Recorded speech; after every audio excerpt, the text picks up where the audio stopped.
Sir, CBSE paper వాల్యుయేషన్లో అవకతవకలు దేశం పరువు తీసేశాయి.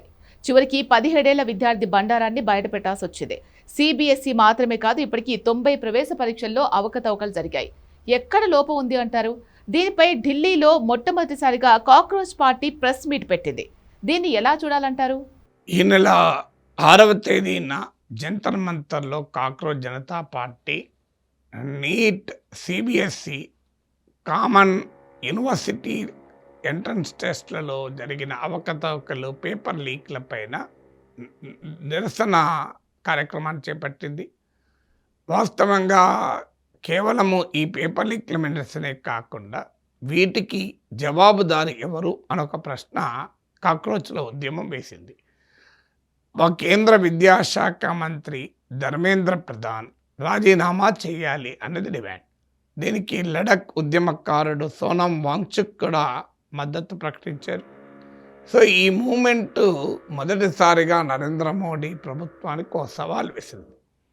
మీరు గమనించండి, 12 ఏళ్లలో మోడీ అధికారంలోకి వచ్చాక ఫస్ట్ మాస్ ప్రొటెస్ట్లో మీకు రైతు ఉద్యమం రూపంలో వచ్చింది. వ్యవసాయ చట్టాలకు వ్యతిరేకంగా రైతులు తిరగబడ్డారు. కానీ నరేంద్ర మోడీ ప్రభుత్వ వ్యవస్థలను ఉపయోగించి, రాజకీయ వ్యవస్థలను ఉపయోగించి, నిర్బంధాన్ని ప్రయోగించి, అనుకూల మీడియాను ఉపయోగించి రైతు ఉద్యమం పైన 1,15,00,000 రకాల యుద్ధం చేసింది. వాళ్ళను ట్రోల్ ఆర్మీని ప్రయోగించి ఇది ఖలిస్తాన్ అనుకూల ఉద్యమం అంటూ అపవాదం మోపింది. సమర్థించిన జర్నలిస్టుల పైన కేసు పెట్టింది. రైతు ఉద్యమ నాయకులను, రైతు ఉద్యమానికి మద్దతు ఇచ్చిన సెలబ్రిటీలపైన సిబిఐ, ఈడీ, ఐటీలను ప్రయోగించింది. పెద్ద ఎత్తున నిర్బంధాన్ని ప్రయోగించింది. అనుకూల మీడియాలో దీన్ని జాతి వ్యతిరేక, దేశ వ్యతిరేక పోరాటంగా చిత్రీకరించింది.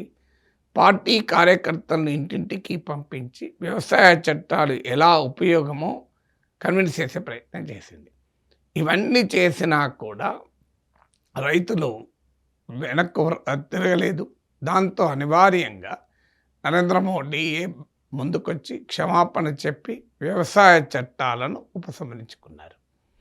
ఇది జరిగాక మీకు నెక్స్ట్ ప్రొటెస్ట్ సిఏఏ ప్రొటెస్ట్ బీజేపీకి వాస్తవంగా నష్టం జరిగించింది, ఒక రకంగా లాభం కలిగించింది. ఎందుకంటే అది మైనారిటీల ప్రొటెస్ట్ కనుక మైనారిటీల బుజ్జగింపు రాజకీయాలంటూ మద్దతు ఇచ్చిన అపోజిషన్ పైన విరుచుకుపడింది.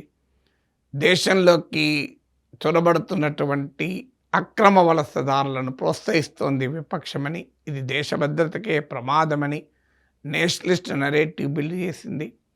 అలాగే మైనారిటీల నిరసన గనక దానికి కౌంటర్గా హిందూ మొబిలైజేషన్ కూడా చేసి హిందూ కన్సాలిడేషన్కి ఉపయోగించుకుంది. అందువల్ల సెకండ్ మాస్ ప్రొటెస్ట్ మీకు సిఏఏ, అక్కడ కూడా బీజేపీ చాలా సులభంగానే బయటపడింది.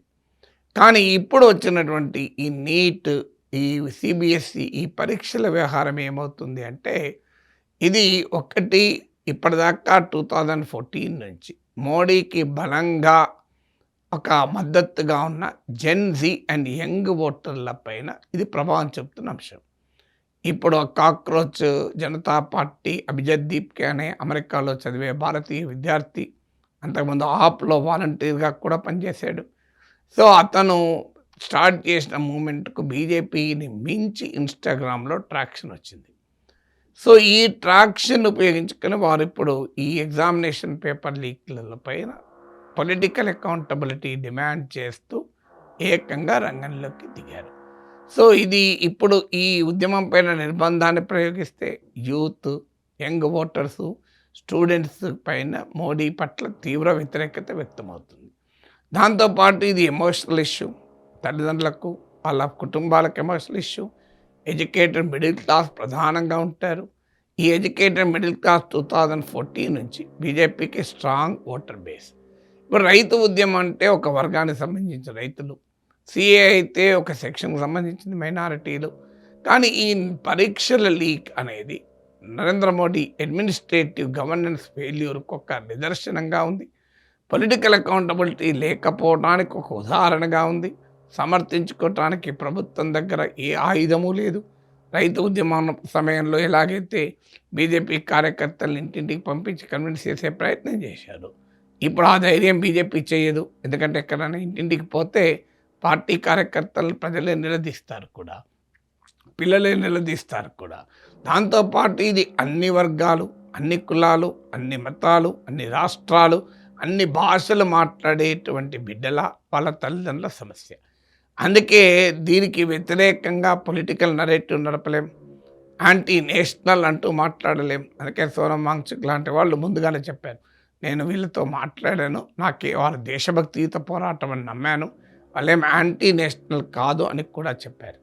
దీంతో ఇప్పుడు ఒక మోడీ ప్రభుత్వానికి ఒక పెద్ద సవాల్ మొదలైంది. అది కూడా కాంటెక్స్ట్ కూడా ముఖ్యం. ఇప్పుడు మీకు India against corruption movement UPA second టర్మ్లో వచ్చినప్పుడు ఒక ఎకానమీ దెబ్బతిని, పెట్రోల్ ధరలు, డీజిల్ ధరలు పెరిగి, ఇన్ఫ్లేషన్ పెరిగి, రూపాయి భారీగా పతనమై ఒక పాలసీ పెరాలిసిస్ అనే విమర్శ ఎదుర్కొంటున్న సమయంలో అవినీతి అంశం పెద్ద ఇష్యూగా ముందుకొచ్చింది. So India against corruption, economic crisis రెండూ జోడై యూపీఏ 2 ప్రభుత్వం తర్వాత బీజేపీ గెలవటానికి దోహదం చేసింది. ఇప్పుడు కూడా మీరు గమనించండి, ఈ మూమెంట్కు కాంటెక్స్ట్గా ఉన్నది ఏంటి?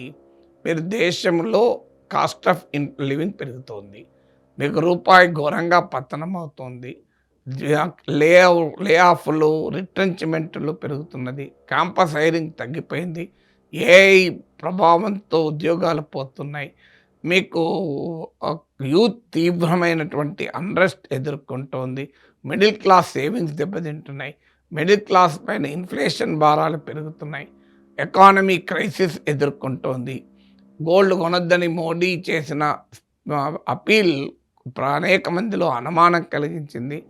సో ఈ పరిస్థితులు అంటే ఎకానమీ ఎలా ఉంది అంటే ఒక చిన్న నిప్పురవ్వ పడితే ఎలా కాలిపోతుందో అలా ఉంది.